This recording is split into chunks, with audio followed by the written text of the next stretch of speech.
નમસ્કાર વિદ્યાર્થી મિત્રો, હું તૃપ્તિ દવે આપનું સ્વાગત કરું છું. બાળકો, ધોરણ 7માં વિજ્ઞાનમાં આપણે પ્રકરણ 11 અત્યારે ચાલે છે, જેનો બીજો ભાગ આજે જોવાનો છે. ચેપ્ટરનું નામ છે પ્રાણીઓ અને વનસ્પતિઓમાં વહન, જેનો બીજો ભાગ આજે આપણે જોશું.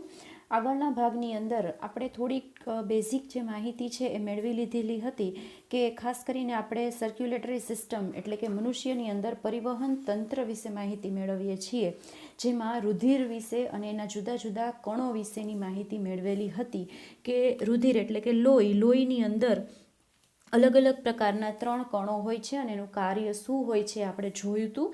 અત્યારે આપણે એનો બીજો ટોપિક લેવાનો છે રુધિરવાહિનીઓ એટલે કે બ્લડ વેસલ્સ.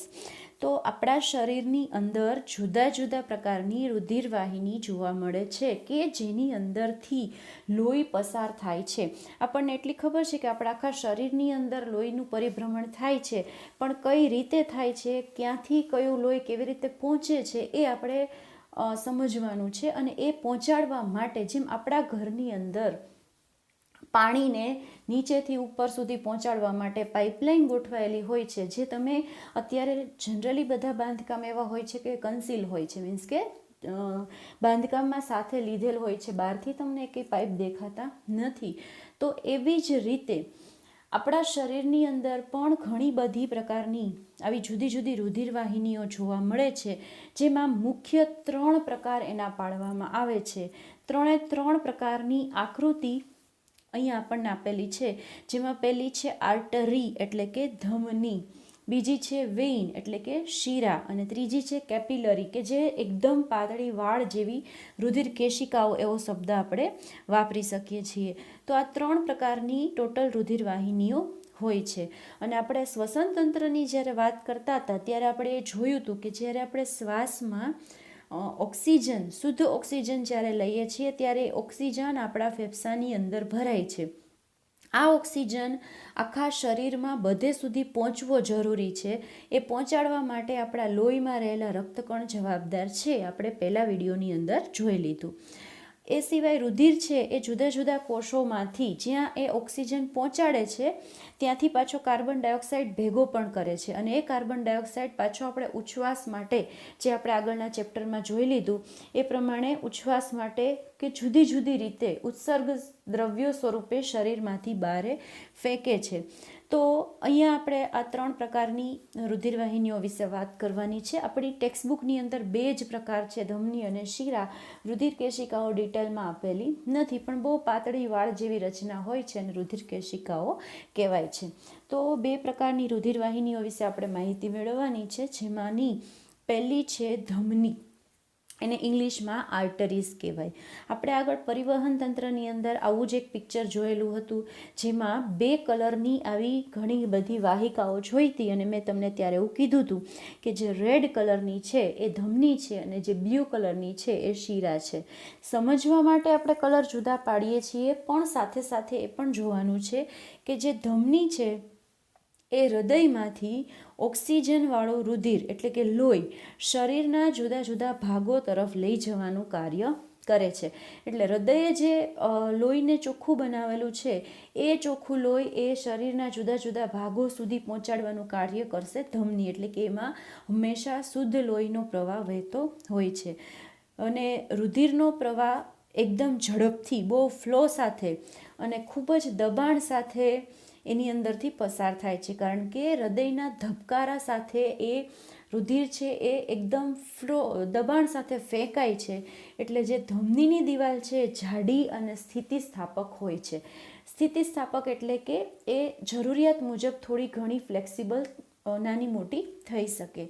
તો આ ધમનીના ને તમે ડિસ્ક્રાઇબ કરવી હોય તો તમે કઈ રીતે કરી શકો? એક તો પહેલું કે હૃદયમાંથી ઓક્સિજનયુક્ત રુધિર શરીરના જુદા જુદા ભાગો તરફ વહન કરવાનું કાર્ય કોણ કરે છે? તો ધમની કરે છે.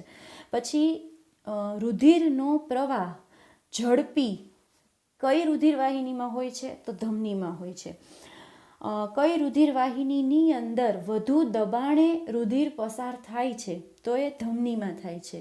કઈ રુધિરવાહિનીની દિવાલ જાડી અને સ્થિતિસ્થાપક હોય છે? તો ધમનીની દિવાલ જાડી અને સ્થિતિસ્થાપક હોય છે. તો ધમની દ્વારા જે રુધિરનો પ્રવાહ પસાર થાય છે એને સમજવા માટેની એક નાનકડી એવી પ્રવૃત્તિ આપણી ટેક્સ્ટબુકની અંદર આપેલી છે, જેમાં આપણે આપણા કાંડામાં નાડીના ધબકારા, તમે જોયું હશે ડૉક્ટર ઘણીવાર આપણે હોસ્પિટલ જઈએ તો આપણને આમ હાથનું કાંડું પકડી અને થોડી વાર દબાવી રાખે છે અને એના ઉપરથી આપણને ચેક કરે છે. તો તમે પણ અત્યારે મારી સાથે કરો. ચાલો, તમારો જે જમણો હાથ છે એની પહેલી આંગળી અને વચ્ચેની બીજી આંગળી, એટલે પહેલી 2 આંગળીઓ જે છે એ તમારા ડાબા હાથની જે કાંડાની અંદરની બાજુના ભાગમાં મૂકવાની છે. અહીંયા આપણી ટેક્સ્ટબુકની અંદર એ આકૃતિ બતાવેલી છે, પણ સિમ્પલી હું તમને કહું કે તમારો જે ડાબા હાથનો અંગૂઠો છે ને એની લાઇનમાં સીધા આવો, ત્યાં તમને એક હાડકા જેવું દેખાશે, ત્યાં તમે તમારી 2 આંગળીથી સહેજ દબાવો એટલે તમને થોડાક થડકારા, થોડુંક આમ કંઈક હલતું હોય એવી ફિલિંગ આવશે. આ અનુભવ તમે મારી સાથે અત્યારે કરો છો, બરાબર છે? જે હું કહું છું એ કરતા જાઓ. ફરીથી કહું છું, તમારા ડાબા હાથની જે અંગૂઠાની લાઇનમાં જે ભાગ આવે છે ત્યાં તમારા જમણા હાથની પેલી 2 આંગળી મૂકો અને ત્યાં આગળ થોડું દબાવો એટલે તમને ત્યાં કંઈક હલતું હોય, કંઈક ફરકતું હોય એવો અનુભવ થાય છે. તો આ જે છે એ નાડી ધબકાર એટલે કે પલ્સ કહેવામાં આવે છે.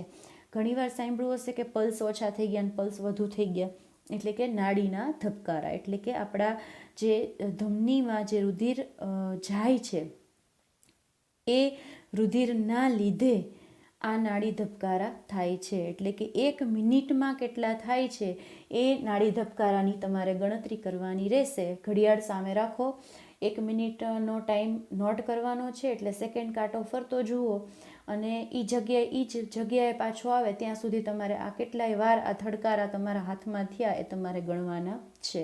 તો બધામાં થોડો ઘણો ડિફરન્સ હોય, પણ એવરેજ 72થી 80ની વચ્ચે નાડી ધબકારા હોય છે. તો 1 મિનિટમાં જે નાડીના ધબકારા થાય છે, આ થડકાર જે થાય છે એને નાડી દર અથવા તો પલ્સ રેટ એવું કહેવામાં આવે છે. અત્યારે તમે શાંતિથી વિડીયો સાંભળો છો એટલે તમે નોર્મલી બેઠા છો, તો તમારો જે પલ્સ રેટ છે 72થી 80ની વચ્ચે હશે. હવે આના સિવાય તમને ક્યાં ક્યાં આવા નાડીના ધબકારા અનુભવાય છે એ તમારે જાતે ગોતવાનું છે. ઘણી જગ્યાએ અનુભવાશે, પણ હવે તમે મગજ વાપરી શકશો કે ક્યાં ક્યાં સાંભળી શકો છો કે કઈ કઈ જગ્યાએ તમને આ નાડી ધબકારાનો અનુભવ થાય છે. એક તો તમારા ગળા પાસે, પછી તમારા પગની અંદર આપણો જે ઘૂંટીનો ભાગ હોય આગળનો જે ભાગ છે ત્યાં આગળ, એટલે આવી 4-5 જગ્યાએ આ નાડી ધબકારા તમે ઇઝીલી માપી શકો છો. તો 72થી 80 છે એ આરામદાયી એટલે નોર્મલ કન્ડિશનમાં તમારા નાડીના ધબકારા હોય છે. અને લગભગ ઘરમાં એક ઘરમાં 4 વ્યક્તિ રહેતી હોય તો બધાના થોડા ઘણા વેરિએશન આવતું હોય, પણ 72થી 80 એ એનો નોર્મલ વેલ્યુ છે. તો આ વાત કરી આપણે ધમનીની કે જેની અંદરથી ઓક્સિજનવાળું લોહી વહે છે. એના પછી બીજી જે રુધિર વાહિની છે એ છે શિરા. હવે અહીંયા આગળ આકૃતિની અંદર જુઓ, બ્લુ કલરની લાઈન બતાવેલી છે, તો એનો મતલબ એવો થયો કે આ એવી રુધિર વાહિની છે કે જે કાર્બન ડાયોક્સાઇડવાળું રુધિર છે એ શરીરના જુદા જુદા ભાગોમાંથી લઈ આવે છે અને હૃદય તરફ પહોંચાડે છે.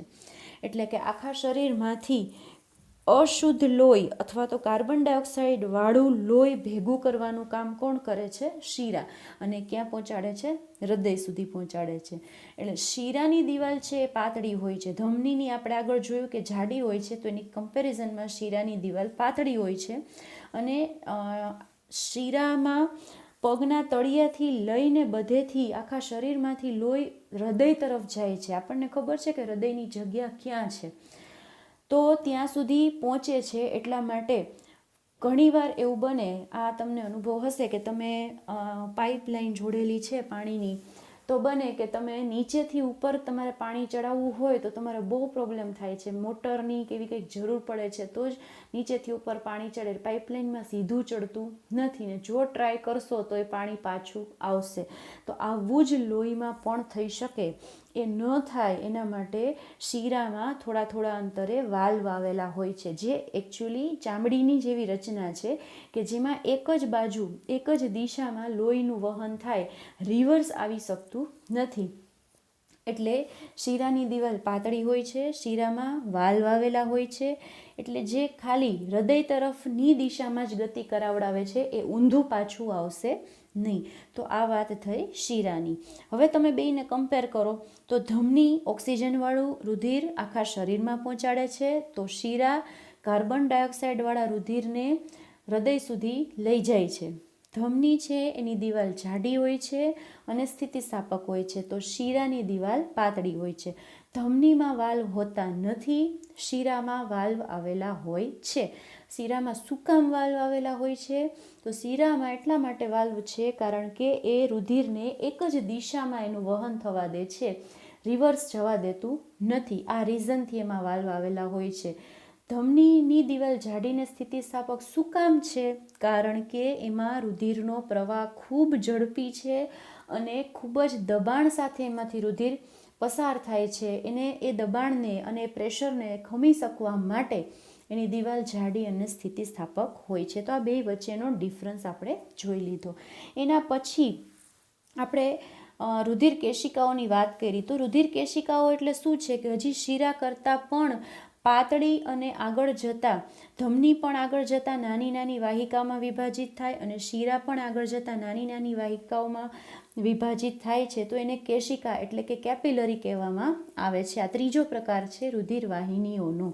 હવે આપણે અહીંયા આગળ પરિવહન તંત્રની યોજનાકીય આકૃતિ એટલે કઈ રીતે પરિવહન થાય છે એ અહીંયા આગળ આપણને ક્લિયર બતાવેલું છે. આપણી ટેક્સ્ટબુકની અંદર પણ આ આકૃતિ છે. તો સૌથી પહેલાં હૃદયનો જે વચ્ચેનો ભાગ છે એ તમે જુઓ તો હૃદયમાંથી શુદ્ધ થયેલું જે લોહી છે એ જમણી બાજુ જુઓ ધમની દ્વારા, એરો નીચે બતાવે છે, ધમની દ્વારા આગળ વધે છે, રુધિર કેશિકાઓમાં જાય છે. રુધિર કેશિકાઓમાંથી ત્યાંથી આખા શરીર સુધી પહોંચશે. હવે આ રુધિર કેશિકાઓમાં શીરામાંથી જે લોહી આવે છે જે કાર્બન ડાયોક્સાઇડવાળું છે, એ કાર્બન ડાયોક્સાઇડવાળું જે લોહી છે એ આવી જ ઘણી બધી રુધિર કેશિકાઓ આપણા શરીરમાં છે, તો એના દ્વારા ફરીથી પાછું એ જાય છે હૃદય તરફ, ત્યાં આગળ શુદ્ધ થવા માટે જાય છે. હવે આ જે હૃદયની કામગીરી છે એ આપણે હૃદયની રચના સમજ્યા પછી તમને આ આખો પરિવહનનો માર્ગ ક્લિયરલી સમજાશે. કારણ કે અત્યાર સુધી આપણે એમ બોલીએ છીએ કે ધમનીની અંદર માત્ર ઓક્સિજનયુક્ત રુધિરનું વહન થાય છે, શીરામાં માત્ર કાર્બન ડાયોક્સાઇડવાળા રુધિરનું જ વહન થાય છે. પણ એક ધમની એવી છે કે જેમાં અપોઝિટ થાય છે કામ, અને એ ધમની છે એ ફુફ્ફુસીય ધમની છે, જે અહીંયા આગળ તમને પરિવહન તંત્રના માર્ગમાં બતાવેલી છે. જે ફુફ્ફુસીય ધમની છે એની એ રુધિરને હૃદયમાં લાવવાનું કાર્ય કરે છે. એટલે કે લોહી છે હૃદય તરફ લઈ આવે છે. જનરલી ધમનીનું કાર્ય શું છે કે લોહીને હૃદયમાંથી જુદા જુદા ભાગો સુધી પહોંચાડવાનું, જ્યારે ફુફ્ફુસીય ધમની છે એ લોહીને હૃદય સુધી પહોંચાડે છે, એટલે એને ધમની જ કહેવામાં આવે છે, શીરા કહેવામાં આવતું નથી. પણ કેવું લોહી પહોંચાડે છે? તો એ કાર્બન ડાયોક્સાઇડ યુક્ત જે લોહી છે એ પહોંચાડવાનું કાર્ય કરે છે ફેફસા સુધી. એટલે હૃદયમાં જ્યારે હૃદયની આપણે હમણાં રચના નેક્સ્ટ વિડીયોની અંદર સમજશું ત્યારે એમાં 4 ભાગ, 4 ખાના આપણા હૃદયના છે એ સમજશું, અને એમાં કયા ખાનામાંથી કઈ રીતે લોહીની અવરજવર થાય છે એ વસ્તુ ખાસ સમજવાની છે. તો એ અવરજવરના લીધે જે અશુદ્ધ લોહી છે એ ફેફસા સુધી શુદ્ધ થવા માટે મોકલવામાં આવે છે, અને એ અશુદ્ધ લોહી છે એ ફેફસા સુધી પહોંચાડવાની પ્રક્રિયા જે ધમની કરે છે એ છે ફુફ્ફુસીય ધમની. તો એક જ ધમની એવી છે કે જેમાં કાર્બન ડાયોક્સાઇડવાળું લોહી વહે છે. હવે ફેફસામાં લોહીનું શુદ્ધિકરણ કઈ રીતે થાય છે? તો આપણે આગળ ડિસ્કશન થઈ ગઈ હતી કે આપણે જ્યારે શ્વસનમાં ઓક્સિજન વાયુ લઈએ છીએ ત્યારે એ ઓક્સિજન આ રુધિર કેશિકાઓ દ્વારા ઓક્સિજન કાર્બન ડાયોક્સાઇડની આપ-લે થાય છે. એટલે આખા શરીરમાંથી ભેગો કરેલો કાર્બન ડાયોક્સાઇડ ત્યાં પહોંચે અને ઓક્સિજન એ પહોંચે, એટલે કાર્બન ડાયોક્સાઇડ એ શ્વાસવાહિકાઓને આપી દે અને શ્વાસવાહિકા ઓક્સિજન રુધિર કેશિકાઓ દ્વારા રક્તકણમાં ટ્રાન્સફર કરે છે, અને શ્વસન દ્વારા આપણે કાર્બન ડાયોક્સાઇડ બહાર કાઢીએ છીએ અને ઓક્સિજન પાછો મળે છે. એટલે એ ઓક્સિજન લઈ અને એ લોહી ફેફસામાંથી પાછું પહોંચે છે ફુફ્ફુસીય શીરામાં. ફુફ્ફુસીય શીરામાંથી પહોંચે છે હૃદયના ખાનામાં, અને હૃદયના ખાનામાંથી પાછું ધમની વાટે શરીરના જુદા જુદા અંગો સુધી પહોંચે છે. એટલે ફુફ્ફુસીય શીરા ઓક્સિજનવાળું રુધિર છે એ ફેફસામાંથી હૃદય સુધી પહોંચાડે છે, અને ફુફ્ફુસીય ધમની છે એ કાર્બન ડાયોક્સાઇડવાળું લોહી છે પહોંચાડે છે. આ બે ધમની અને શીરા બે ઓપોઝિટ કામ કરે છે. બાકીની મોટાભાગની ધમની જે છે એ ઓક્સિજનવાળું લોહી શરીરના ભાગોને આપશે, અને શીરા કાર્બન ડાયોક્સાઇડવાળું લોહી જુદા ભાગોમાંથી હૃદય સુધી પહોંચાડશે. ખાલી આ બે જ અપવાદ છે, ફુફ્ફુસીય ધમની અને શીરા. તો જે પરિવહન જે પ્રકારનું એટલે કે લોહીનું જે પરિભ્રમણ થાય છે આપણા શરીરમાં, એની અંદર આ ક્લિયરલી બતાય છે.